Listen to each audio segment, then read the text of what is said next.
तो रिलेशन जो टॉपिक है वो कुछ ना कुछ थोड़ा बहुत सेट थ्योरी से रिलेटेड है। सेट थ्योरी में अगर हम लोग ये कहें कि अगर हमारे पास दो नॉन एम्प्टी सेट है, नॉन एम्प्टी सेट मतलब कि उनके अंदर कोई ना कोई एलिमेंट हो, एम्प्टी ना हो, है ना, तो ऑर्डर पेयर का तो उनके पॉसिबल ऑर्डर पेयर्स क्या हो सकते हैं, उनके बीच में रिलेशन क्या हो सकते हैं। सबसे पहले हम लोग रिलेशन के अंदर सीखेंगे ऑर्डर पेयर। ऑर्डर पेयर क्या होता है? ऑर्डर पेयर, ऑर्डर पेयर हमेशा इस तरह से लिखा जाता है ए बी, जहाँ पर दो एलिमेंट होते हैं, ठीक है, जिसमें से जो पहला एलिमेंट होता है वो हमारा पहले सेट को बिलोंग करता है, दूसरा एलिमेंट जो होता है वो दूसरे सेट को बिलोंग करता है। ठीक, अगर हमारे पास ए और बी दो सेट हैं, इसमें कई सारे एलिमेंट हैं, इसके मान लो ए बी सी हैं और यहाँ पे डी ई एफ है। ठीक, तो जो ऑर्डर पेयर ए बी होगा, ए और डी मान लो लेते हैं हम लोग एक ऑर्डर पेयर जिसकी दोनों सेट के बीच में पॉसिबल है, ठीक है, उसमें ये क्या बताता है, पहला एलिमेंट ये सेट ए से बिलोंग करेगा, दूसरा एलिमेंट सेट बी से बिलोंग करेगा। मतलब अभी तक हम लोगों ने जो सेट में सीखा था कि सेट के अंदर के एलिमेंट एस इस कर्ली ब्रैकेट में लिखे होते हैं, ऐसे इसमें लिखे हुए हैं, और इनके अंदर ऑर्डर कोई मैटर नहीं करता। ठीक, बी को पहले लिख सकते हैं, ए को बाद में लिख सकते हैं, सी को कहीं लिख सकते हैं, बट ऑर्डर पेयर के केस में, ऑर्डर पेयर के केस में क्या होगा कि ऑर्डर बहुत मैटर करता है, क्योंकि हमने जो पहला एलिमेंट लिखा वो दूसरे सेट, ये पहले सेट से बिलोंग करेगा और दूसरा सेट दूसरे सेट से बिलोंग करेगा। मतलब इस ए डी को हम लोग इस तरह नहीं लिख सकते। क्यों? क्योंकि एडी में क्या है, ये इंडिकेट करता है कि ए जो हमारा सेट ए का है और डी हमारा सेट बी का है, जबकि डी में क्या है कि अब डी सेट ए का हो गया, जो कि एक्चुअल बात तो है नहीं इन दोनों के ऊपर से देखा जाए तो ऑर्डर पेयर लिखने का तरीका क्या होता है, हमेशा ऑर्डर पेयर पेयर में लिखे जाते हैं। ठीक है, सौरभ यादव कौन है भाई?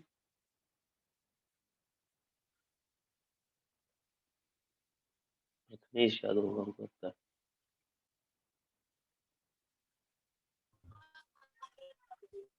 ये कौन ज्वाइन किया बेटा अभी सौरभ यादव नाम से? सौरभ यादव कौन है? Sir new student. हाँ, ओके, न्यू स्टूडेंट्स, ओके बेटा।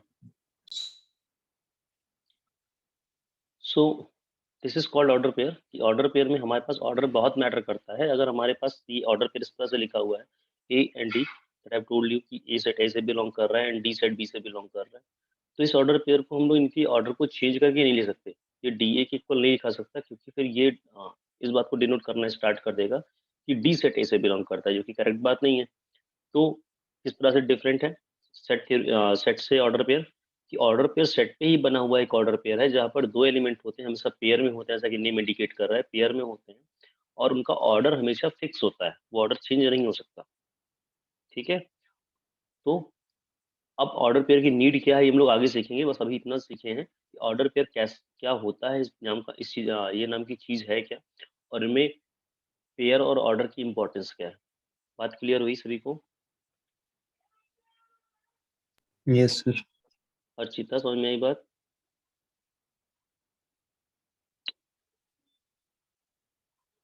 बोलो बेटा।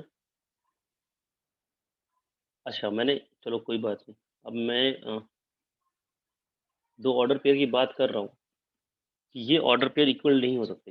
ये इक्वल सिर्फ एक कंडीशन में हो सकते हैं, अगर हमारे पास A D, this order pair is equal to D A, this is only when, ये तभी इक्वल हो सकता है if A is equal to D हो तो। कहने का मतलब दो ऑर्डर पेयर अगर इक्वल हैं तो ये बात ये इंडिकेट करती है कि जो फर्स्ट सेट से बिलोंगिंग एलिमेंट्स हैं they are equal to each other, and the elements which are belonging to the second set they are equal to each other. इसी केस में ये ऑर्डर पेयर अगर उनकी वैल्यू अलग अलग है तो भी इक्वल हो जाएंगे दिखने में, जब उनकी वैल्यू वाकई में इक्वल हो। अदरवाइज कभी भी दो ऑर्डर पेयर इक्वल नहीं हो सकते अगर उनके एलिमेंट्स की पोजीशन अलग अलग है।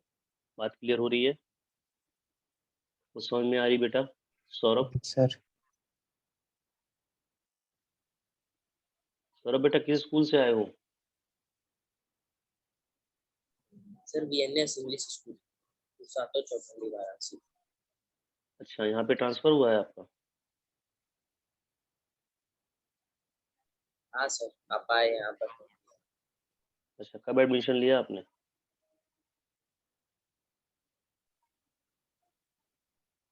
अभी एडमिशन लिया है या परसों नहीं लिया है? अच्छा, ले लिया। ले लिए, परसों एडमिशन। ओके। सर इसने पूछा sir set A and B में कॉमन एलिमेंट्स हो तो क्या होगा? बेटा ए एंड बी के कॉमन एलिमेंट्स की यहाँ बात ही नहीं हो रही। आप इसको सेट से कंपेयर बिल्कुल मत करिए। Relation is a totally different thing that is based on the set. हम ए और बी अगर दो सेट लिए हैं तो इनके बीच में रिलेशन जनरेट करेंगे कि ए बी से किस तरह रिलेटेड हो सकता है, और उस रिलेशन में हर एक एलिमेंट किस तरह से एक दूसरे से रिलेटेड है वो ऑर्डर पेयर भी इंडिकेट करेगा आपको। तो ये ऑर्डर पेयर अभी आपको सेट नहीं है, ये set this is not in itself self.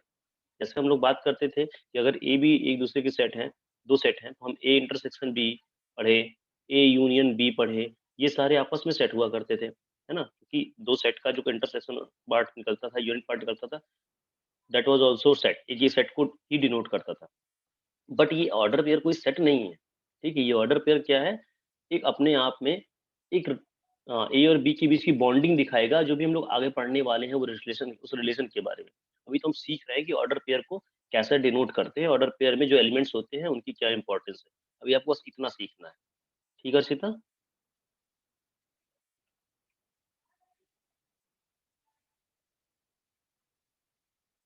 ठीक है, समझ में आई बात नहीं?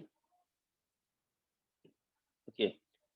नेक्स्ट हम लोग सीखते हैं, ऑर्डर पेयर सीख लिया, हम लोग सीखते हैं कार्टेशियन प्रोडक्ट। कार्टेशियन प्रोडक्ट,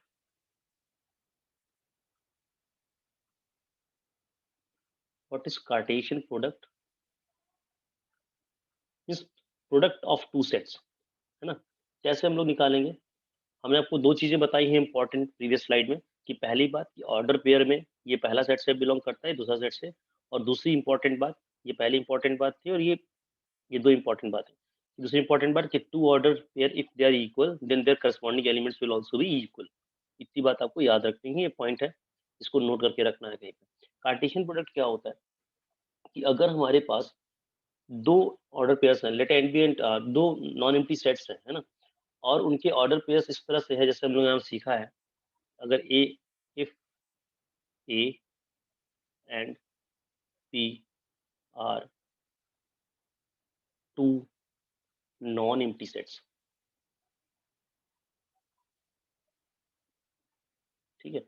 और उनमें कुछ ऑर्डर पेयर इस तरह बन के आएंगे। जब हम लोग ऑर्डर ऑर्डर पेयर बनाएंगे तो ए बी कुछ ऐसे ऑर्डर पेयर होंगे, where for all A belongs to A and B belongs to B. जो भी ऑर्डर पेयर के अंदर बन करके आएंगे वो इसी फॉर्म में बन करके आएंगे, ठीक है? अब ये जितने भी ऑर्डर पेयर होंगे, है ना? क्योंकि मैंने यहाँ पे क्या लिखा है, ए बी वेरिएबल लिया है, जहाँ फॉर ऑल मतलब ये फॉर ऑल का साइन है, for all A belongs to A. जितने भी ए से बिलोंग करते हैं एलिमेंट, और जितने बी से एलिमेंट बिलोंग करते हैं, उनके सारे ऑर्डर पेयर्स का जो कलेक्शन होगा that will known as what, Cartesian product. उसे हम लोग क्या बोलेंगे? कार्टेशियन प्रोडक्ट बोलेंगे ए बी का। और उसे हम लोग डिनोट कैसे करेंगे? ए क्रॉस बी से, हाँ, ए क्रॉस बी से। तो हम लोग लिख सकते हैं कि ए क्रॉस बी क्या होगा? A cross B is equal to, यहाँ पे सारे ए बी अंदर में होंगे, है ना? सच दैट ये ए किससे बिलोंग करेगा? सेट ए से, and B belongs to set B. Means collection of all the order pairs which is possible between A and B. इसे हम लोग किसके अंदर रखेंगे? ए क्रॉस बी के अंदर, ठीक है? जिसको हम लोग बोलते हैं क्या? Cartesian product. जिसे शो करने का तरीका क्या होता है? ए क्रॉस बी, ठीक है? अब ये मैंने नॉन एम्प्टी सेट्स की बात की है। इसी के साथ हम लोग एक पॉइंट बनाकर लिख लेते हैं कि अगर ए इज इक्वल टू 5 है और B is also equal to 5 है ना, दोनों एम्प्टी सेट हैं, तो ए क्रॉस बी क्या होगा? ऐसी कंडीशन में ए क्रॉस बी भी 5 ही होगा, मतलब एम्प्टी सेट ही होगा, ठीक है? समझ में आई बात? अनमोल, समझ में आ रही बात? Yes, sir. Saurabh, yes sir. Archita,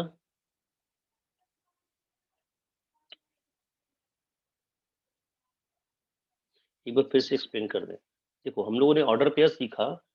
अब मैं बोल रहा हूँ ए और बी के बीच में जितने भी ऑर्डर पेयर पॉसिबल है ना, उन सबको अगर एक साथ कलेक्ट करके हम रखें तो इस ये जो एलिमेंट्स होंगे वो एक क्रॉस बी कहलाएंगे, मतलब एक कार्टेशियन प्रोडक्ट विद बी कहलाएंगे, ठीक है?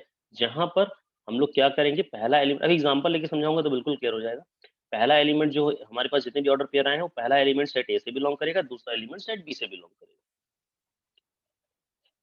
ठीक है, बात समझ में आई? जैसे एक एग्जांपल ले लेते हैं, ठीक, मैं अगर एक सेट ए ले रहा हूँ, मैंने एक सेट ए ले लिया जहाँ पे है एलिमेंट्स 1 2 3, दूसरा सेट मैंने बी ले लिया, ये सेट ए है, और सेट बी ले लिया, यहाँ पे है 4 5 6। अब मैं ए क्रॉस बी निकालूं, ठीक है, ये तो काफी लंबा हो जाएगा, वैसे छोटा छोटा और छोटा ले लेते हैं। यहाँ पे 1 2 लेते हैं और यहाँ पे सिर्फ 4 5 लेते हैं, ये बड़ा ज़्यादा नहीं बने, आपको सिर्फ समझाना है। तो ए क्रॉस बी क्या हो गया, देखो पहला ऑर्डर पेयर क्या बनेगा, 1 के साथ 4 का, दूसरा क्या बनेगा 1 के साथ 5 का, खत्म हो गया 1 के साथ, फिर 2 4, फिर 2 5, एंड दिस इज व्हाट, सारे मैंने ले लिए element, this is A cross B. बात समझ में आई? बात Yes, समझ sir. में आई? सौरभ, समझ में आ रही बात? Yes. चलो, अगर हमने ए क्रॉस बी सीख लिया है तो आपको बी क्रॉस ए भी दिखा देते हैं इसी वक्त क्या होगा, क्योंकि ए क्रॉस बी में क्या होता था कि पहला जो भी एलिमेंट होगा सेट ए को जाएगा, दूसरा जो एलिमेंट होगा सेट बी को जाएगा। अब हम लोग जब बी क्रॉस ए का लिखेंगे कार्टेशियन प्रोडक्ट, तो हम पहला एलिमेंट कहाँ से उठाएंगे, बी से उठाएंगे, तो क्या बनेगा 4 1, ठीक है, फिर 4 2, फिर 5 लेंगे तो 5 1, और लास्ट में 5 2। तो ये इम्पैक्ट है ऑर्डर पेयर के ऑर्डर को चेंज करने का, कि उनके करस्पॉन्डिंग एलिमेंट्स भी आपस में इंटरचेंज हो जाते हैं। कहने का मतलब यहाँ पे जो पहले रखा हुआ है पहला एलिमेंट उस सेट का बिलोंग होगा, क्योंकि कभी कभी आपको ये दे दिया गया होता है और हम लोग वापस से सेट ए और सेट बी फाइंड करते हैं।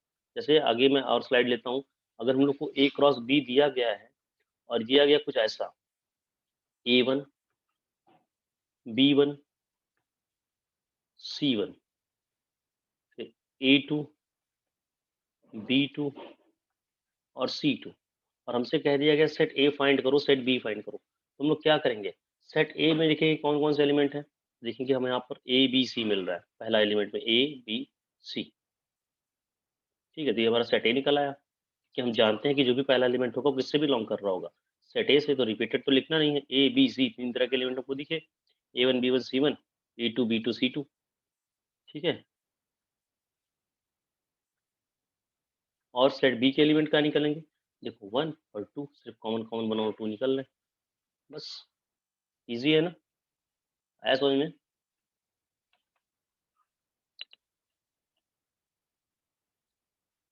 बोलो बेटा अनमोल और सौरभ और अच्छे Yes, sir. सारी समझ में बात? Yes, sir. ठीक है। अच्छा, कार्टेशियन प्रोडक्ट हम लोग 3 सेट का भी निकाल सकते हैं, कैसे निकाल सकते हैं, वैसे आपके सिलेबस में ये है नहीं, अगर हमें ए क्रॉस बी क्रॉस सी निकालना हो तो कैसे निकालेंगे, पहले ए और बी का कार्टेशियन प्रोडक्ट निकाल लेंगे, फिर जो निकलेगा उसको वापस में सी के साथ ले लेंगे। अभी आप खाली इतना दिमाग में रखे रहो, ये आपके सिलेबस में बहुत ज़्यादा इसको जानने की जरूरत नहीं है, ये मैं बता दे रहा हूँ, कभी इनकेस 3 सेट का पूछ लेता है कार्टेशियन प्रोडक्ट तो ये भी आप निकाल सकते हो। बात समझ में आ रही है?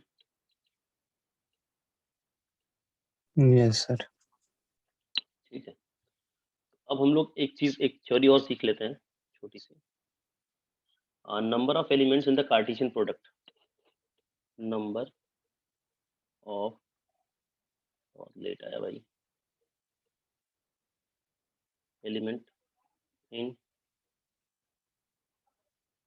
Cartesian product of two sets, दो सेट सर के हाँ, क्या हो गया, फंस जा, कुछ नहीं सर। सर बहुत पता लेट, ही नहीं था सर आज क्लास है, चेक तो करो, चलो ठीक है कोई इसलिए नहीं बात नहीं, पता। आज रिवीजन वाली अभी मैं डाल दूंगा, ये वीडियो अपलोड करूंगा, देख लेना, ये सर अभी कुछ ज़्यादा पहली पढ़ाया क्लास नहीं वो है। सर पहला चैप्टर खत्म कर चुके हैं। हाँ, सेट थ्योरी तो खत्म हो गया है, यस सर। ठीक है, तुमने खत्म कर लिया? यस सर खत्म कर चलो, लिए ये दूसरे एक्सरसाइज। सेट का, ये दूसरे सेट का भी शुरुआत ही बता रहा हूँ मैं, थोड़ा बहुत तुम्हारा छूटा हुआ है, वीडियो देख लेना, अभी समझ में आ जाएगा, ठीक है। ठीक sir. Number of element in cartesian product of two sets, दो सेट के कार्टेशियन प्रोडक्ट में कितने एलिमेंट होंगे। चलो हम लोग अगर मान लें कि पहले सेट में नंबर ऑफ एलिमेंट जो थे, number of element in set A that was, मान लिया मैंने पी था, ठीक है, और number of element in set B जो था वो क्या था, मान लो क्यू था, ठीक है। तो अब number of element in A cross B कितना होगा?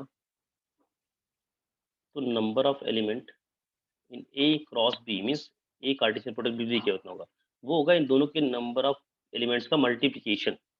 ठीक है, या फिर ऐसा भी कर सकते हो कि number of element in A into number of element in B, जिसकी बात हम लोग पहले ही कर चुके हैं कि ये पी और क्यू के इक्वल है। तो दो, आपको ये थ्योरी कैसे याद रखनी है कि दो एलिमेंट की कार्टेशियन, दो सेट्स के कार्टेशियन प्रोडक्ट का जो मल्टीप्लिकेशन होता है, कार्टेशियन प्रोडक्ट के नंबर्स का जो मल्टीप्लिकेशन होता है वो क्या इंडिकेट करता है कि उनके कार्टेशियन प्रोडक्ट में कितने नंबर ऑफ एलिमेंट है। क्लियर होगी बात? समझ में आई बात अनमोल? Yes, sir. ठीक है, अब आगे हम लोग सीखते हैं। कार्टेशियन प्रोडक्ट को हम लोग दो तरीके से रिप्रेजेंट करते हैं, है ना, पिक्चोरियल फॉर्म में, ग्राफिकल फॉर्म में। एक होता है हम लोग के पास ग्राफिकल रिप्रेजेंटेशन किस तरह से करते हैं, एक हम लोग के पास होता है डायग्रामेटिक, और एक होता है जैसे ग्राफिकल फॉर्म होता है, दूसरा हम लोग कह सकते हैं कि ये पाई चार्ट वाला, जैसे हम लोग वेन डायग्राम बना के करते हैं। ठीक है, अब हम लोग के ज़्यादा इंपॉर्टेंट कौन है आप समझ ही चुके हो, क्योंकि हम लोग वेन डायग्राम पढ़ते हुए आए हैं, तो हम लोग के लिए वेन डायग्राम ही इंपॉर्टेंट है। जैसे अगर हमारे पास कोई सेट ए था जिसके एलिमेंट ए थे, ए बी थे, ए बी, अगर हमारे पास एक सेट ए है और दूसरा सेट हमारे पास बी है जिसके एलिमेंट्स हमारे पास 1 2, तो आप समझ ही गए हो कि ए क्रॉस बी क्या आ रहा होगा, वो आ रहा होगा A1, ए के साथ फिर 2 का, फिर A2, फिर B1 और B2। तो इसको हम लोग ग्राफिकली कैसे दिखा सकते हैं?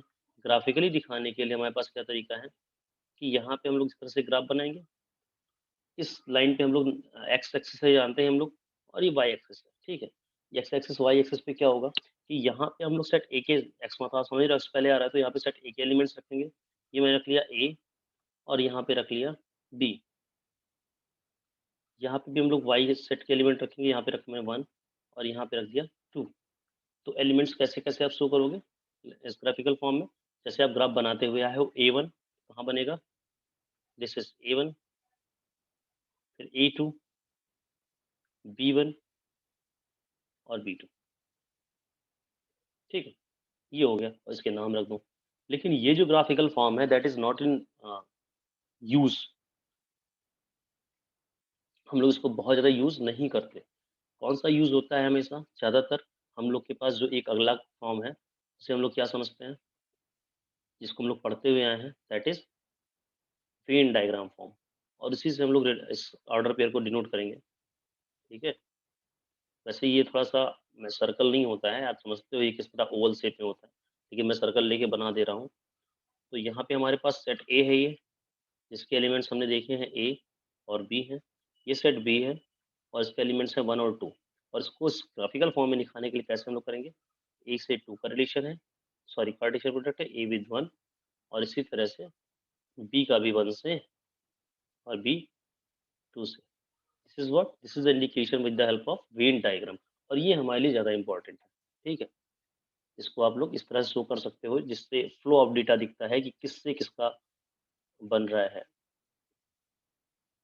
Cartesian product. ठीक है, मतलब फ्लो किधर है। बात समझ में आ रही है? Yes, sir. सबको समझ में आई बात? सौरभ समझ में आ रही बात? Yes, sir. ठीक है, चलिए फिर हम लोग ये समझ गए कि कार्टेशियन प्रोडक्ट क्या होता है और कार्टेशियन प्रोडक्ट को ग्राफिकली रिप्रेजेंट कैसे करते हैं, है ना। आगे हम लोग को सीखना है कि अगर दो ऑर्डर पेयर्स इक्वल हैं, छोटे छोटे क्वेश्चंस पे आ जाते हैं, ये हम लोग सीख चुके हैं कि दो ऑर्डर पेयर अगर इक्वल हैं तो उनकी इक्वलिटी का क्या मतलब होता है, जिसमें हम लोग बोल दें कि अगर ये ऑर्डर पेयर x+3 और 5 they are equal to 6 into 6 comma 2x+y, इस बात से आपको एक्स वाई की अगर वैल्यू निकालनी हुई तो आप जानते हो कि अगर ये ऑर्डर पेयर आपस में इक्वल हैं तो हम लोग क्या यहाँ से लिख सकते हैं कि x+3 इज इक्वल टू 6, और from here will get the value x is equal to 3। तो ये हेल्प करता है आपको equality of order pair value निकालने के लिए। दूसरा आपको देखो y एलिमेंट के लिए y is equal to 2x+y मिल जाएगा, जहाँ पे 5 इज इक्वल टू x की वैल्यू रख दो 3, तो 2 3 6+y हो गया, और y इज इक्वल टू कितना आ जाएगा, -1 आ जाएगा। ठीक है। With the help of this order pair equality we can find the value of unknown things. ठीक है। Yes, sir.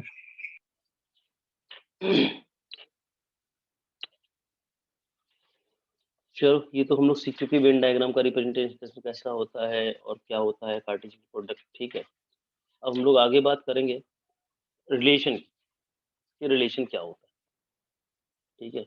वैसे इस चैप्टर का नाम है रिलेशन फंक्शन, और रिलेशन फंक्शन में रिलेशन और फंक्शन हम लोग को दोनों पढ़ना है, जिसमें रिलेशन है पहले।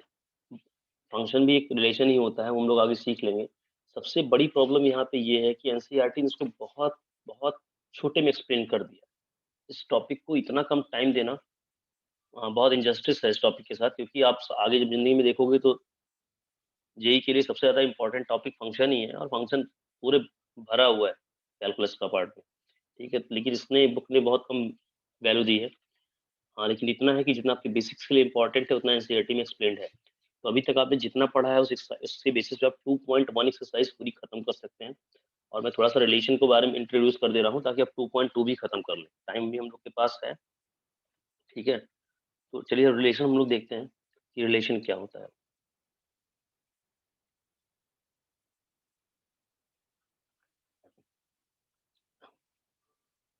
देखिए, अगर हमारे पास कोई भी दो सेट हैं, ठीक है, ऐसे नहीं करते। जैसे देखो, चलो थोड़ी देर के लिए मान लेते हैं। ये मान लिया कोई सेट ए है एंड दिस इज सेट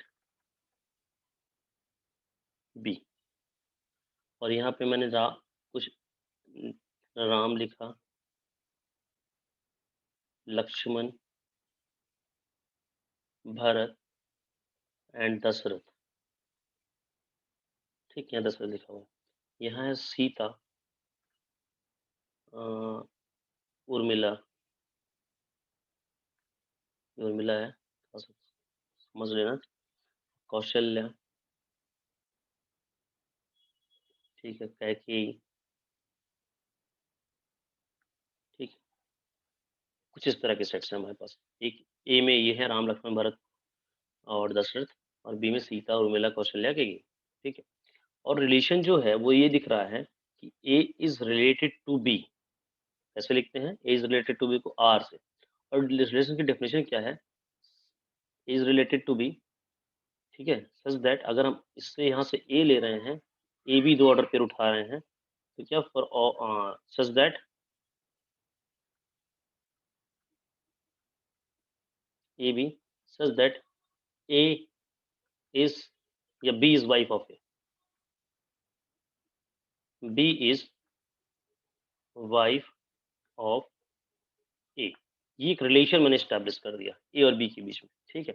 जिसमें से ए हमें कहाँ से उठाना है? सेट ए से, बी सेट बी से बनाना है। ये आप जानते हो, आगे इसको डेफिनेशन में लिखा भी जा सकता था, लेकिन अभी मैंने लिखा नहीं है। ठीक है। और रिलेशन क्या स्टैब्लिश करना है? B is wife of A. ये रिलेशन अगर आपको फुलफिल कर गया तो आपको एक सेट ऑर्डर बनाना है, क्या? ए आर बी की वैल्यू निकालनी। तो ए आर बी क्या बनेगा? अब देखो, सीता का ऑर्डर पेयर किससे बनेगा? सीता किसकी वाइफ है? राम की। तो हमारा पहला ऑर्डर पेयर बनकर के आएगा सीता, सॉरी, पहला ऑर्डर पेयर तो ए से उठाना है, तो यहाँ पे राम और सीता। दूसरा ऑर्डर पेयर क्या होगा? बी। अब देखो, उर्मिला, लक्ष्मण, तो यहाँ दूसरा ऑर्डर पेयर क्या बन करके आएगा? लक्ष्मण और उर्मिला। ठीक है। तीसरा ऑर्डर पेयर क्या बन करके? कौशल्या का दशरथ, कौशल्या और दशरथ, और इसी तरह से कैकेयी और दशरथ। ये बात समझ में है किस तरह से ऑर्डर पेयर, किस तरह से रिलेशन हम लोग स्टैब्लिश करते हैं? जो इस कंडीशन को फुलफिल करेगा उसी के साथ। ठीक है। अब जैसे एक और एग्जांपल लेते हैं। ये तो मान लीजिए आपको रिलेशन के ऊपर एक रिलेशन सिर्फ और सिर्फ रिलेशन इस तरह से ब्लड रिलेशन, इस तरह के रिलेशन नहीं आते। यहाँ पे किसी भी तरह से ए अगर बी से रिलेटेड है किसी भी सिम्टम्स के साथ, तो आप उस क्राइटेरिया को फॉलो कराते हुए एक रिलेशन स्टैब्लिश करेंगे और वहाँ पे ए आर बी की वैल्यू लिखेंगे। जैसे मैं एग्जाम्पल और ले रहा हूँ कि अगर हमारे पास एक सेट है, ठीक है, ए, और जिसकी वैल्यू दी गई है, वो एनसीईआरटी का एग्जाम्पल भी है 1 2 3 4 5 6, दिस इज सेट ए। क्या रहा है क्वेश्चन में? Define a relation R, define a relation R from A to B, ठीक है, फ्रॉम ए टू बी नहीं, यहाँ पे तो ए सिर्फ एक ही सेट है, फ्रॉम ए टू ए से ए ही सेट पर रिलेशन बनाना है बाय, अब कंडीशन क्या दी गई है? By R is equal to, इस रिलेशन की जो कंडीशन है दैट इज, ऑर्डर पेयर कैसे हैं? एक्स वाई ऑर्डर पेयर है इसका, और such that y is equal to x plus one, ठीक है। अब ए से ए पर ही दिखाना है, मतलब ये वाला सेट भी हमारे पास से है, ये वाला सेट भी हमारे पास से है, तो यहाँ पे देखो ये 2 था, तो हमारा जो रिलेशन की वैल्यू आएगी वो क्या होगी?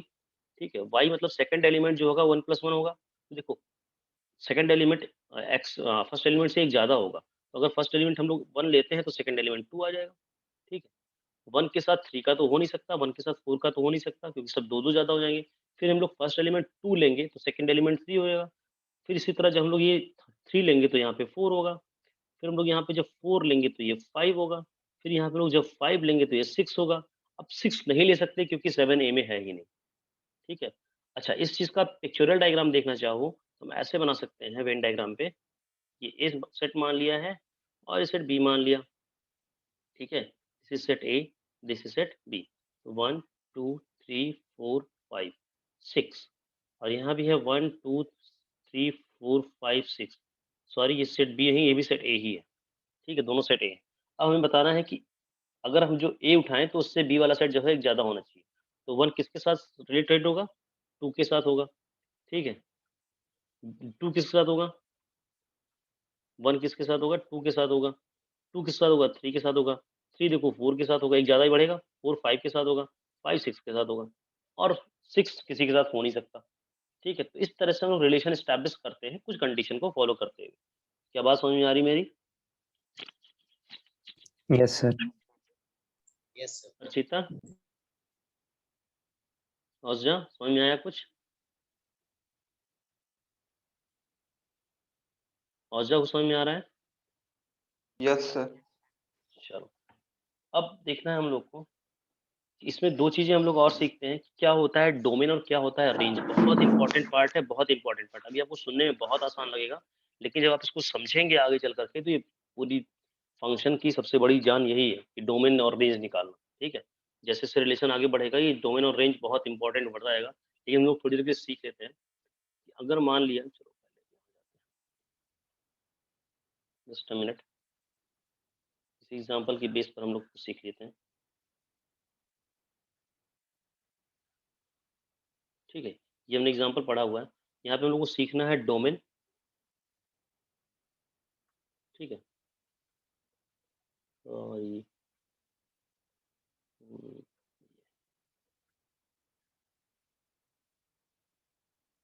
डोमेन और रेंज, ठीक। इसकी स्पेलिंग गलत हो गई हमसे, सही करते हैं। Domain, what is domain, what is range? Domain जो होता है, आप सीधा सिंपल फंडा, अभी छोटा एकदम स्टार्टिंग लेवल पे आप लोगों, तो आप इतना समझो कि जो भी सेट ए के एलिमेंट्स हैं या फिर ऑर्डर पेयर के जो फर्स्ट एलिमेंट है, दे आर कॉल्ड डोमेन, उन्हें हम लोग क्या बोलते हैं? डोमेन बोलते हैं। तो डोमेन क्या होगा? 1 2 3 4 5, ठीक है। रेंज क्या होगा? ठीक है। अब यहाँ पे 2 कांसेप्ट आता है, एक डोमेन का आता है, एक रेंज का आता है, कोडोमेन का आता है। वो भी कोडोमेन हम लोग नहीं सीख रहे हैं, रेंज क्या सीखेंगे? इस रिलेशन के अंदर आप इस ए और बी सेट को छोड़ दोगे, अब इस रिलेशन के अंदर जो भी सेकंड एलिमेंट्स हमारे पास हैं, they are the part of range. तो रेंज में देखो 1 नहीं है, 2 से स्टार्ट है, तो 2 3 4 5 6, ठीक है। और यहाँ पे 1 2 3 4 5 था, यहाँ पे 6 नहीं था, ठीक है बात। तो आपको ये देखना है कि जो भी फर्स्ट एलिमेंट है वो डोमेन कहलाएगा, और जो भी सेकंड एलिमेंट है वो रेंज कहलाएगा। बात समझ में आ रही है? Yes, sir. ठीक है। अभी हम लोग डोमेन रेंज को बिल्कुल इनिशियल लेवल पे सीख रहे हैं, अब इसके डिटेल्स हम सीखेंगे, अब और अच्छे से इसको पढ़ना है, बहुत अच्छे से पढ़ना है। लेकिन अभी आपको सिर्फ एक बार दिखाना, इंट्रोड्यूस कराना है कि डोमेन रेंज होता क्या है। रिलेशन के अंदर जो भी रिलेशन स्टैब्लिश हुआ है दो सेट के बीच में, उस रिलेशन वाले सेट के अंदर में, यहाँ पे इस रिलेशन के अंदर जो भी ऑर्डर पेयर का फर्स्ट एलिमेंट है, they are belonging to the domain, और सेकंड एलिमेंट जो होगा वो सीधे-सीधे रेंज से बिलॉन्ग करेगा। अभी आपको इतना ही जानना है। ठीक है बात? समझ में आई बेटा? Saurabh, Yes, sir. औज़ा? Yes, sir. चलिए एनसीईआरटी के हिसाब से हम लोग इतना पढ़ चुके हैं। आप लोग थोड़ा-सा एक बार रिवीजन करिएगा। अब ज़्यादा नहीं पढ़ाऊँगा, काफ़ी कुछ पढ़ा दिया है। इतने का आप लोग रिवीजन करिए, उसके क्वेश्चन सॉल्व करिए, ठीक है? और अगर कहीं पे कुछ कन्फ्यूज़न लगती है, जितने भी कॉन्सेप्ट आप आज पढ़े हैं, तो वो मुझे पर्सनल विंडो पे मैसेज कर सकते हैं। आप बता सकते हैं कि क्या बताना है आपको, ठीक है? और चलिए देखते हैं फिर कल आप लोग को क्या समझ में आया, क्या नहीं समझ में आया। फिर हम लोग आगे बढ़ेंगे, इन्वर्स रिलेशन सीखेंगे, रिलेशन को थोड़ा-सा और डीपली पढ़ेंगे। रिलेशन को रिप्रेजेंटेशन करने के तरीके सीखेंगे, जैसे हम लोगों ने सीखा है सेट थ्योरी में सेट बिल्डर फॉर्म होता है, रोस्टर फॉर्म होता है। उसी तरह से रिलेशन को भी रिप्रेजेंट करने के 2 फॉर्म होते हैं। एक ऐसे भी हम लोग लिख सकते हैं x is equal to y plus 5 directly, है ना? तो ये हो गया हमारा रोस्टर फॉर्म। एक set builder form proper definition लिख के देख सकते हैं, तो उसके भी तरीके होते हैं ना, तो वो हम लोग आगे सीखेंगे अभी। लेकिन पहले आप लोग जितना पढ़े हो उतने का प्रॉपर रिवीजन कर लो, फिर आगे बढ़ते हैं। क्लियर है बात? Yes, sir. Yes, sir. Yes, sir. चलिए क्लासेस रेगुलर होंगी अब, अभी कोई डिस्टर्बेंस नहीं होगी क्लास में। थोड़ा-सा प्रॉब्लम हुई थी 2-3 दिन के लिए, अब वो नहीं होगी। और आप भी टच में रहो, लगातार क्लास करो। 2-3 बच्चे जो नहीं आए हैं, अगर उनसे कॉन्टैक्ट है तो उनको इन्फॉर्म कर देना कि वो लोग भी क्लास करें। ओके? Yes, sir. चलिए, thank you everyone. Thank you.